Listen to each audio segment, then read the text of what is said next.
meron na raw pong 5 bidder na nagpahayag ng interest at nagpa-register na para po sa mga luxury vehicles ng pamilya Diskaya. Ba?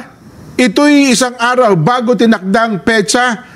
Aba, ang auction po kasi ng mamahaling sasakyan ng mag-asawang Diskaya bukas, November 20. Bukas na ba? Bukas na pala. Binabanggit po nitong si BOC Commissioner Ariel Nepomuceno sakaling walang magbid. Ay, meron na nga eh. Na?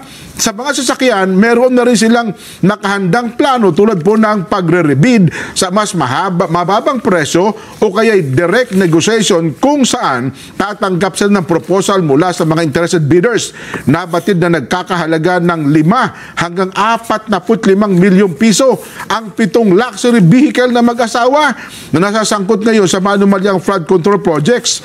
At pagtitiyak naman ni Commissioner Nepomuceno, makakapasok sa kanilang for-future fund ang makukuhang pondo sa auction na iriremit naman sa National Treasury para po masigurong talagang babalik sa mga Pilipino ang mga nanakaw sa kaba ng bayan. Ayon!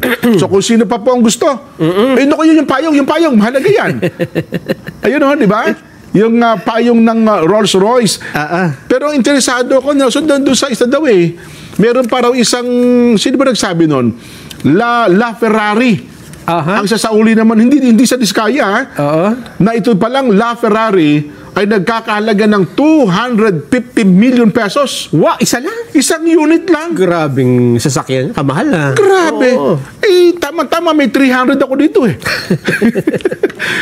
300 pesos. Grabe. La Ferrari, meron na para sa Pilipinas yan. Ang presyo daw niyan ay 250 hanggang 270. Ang balita ko, ang touring ata 250 million. Naku po. Tindi naman yan.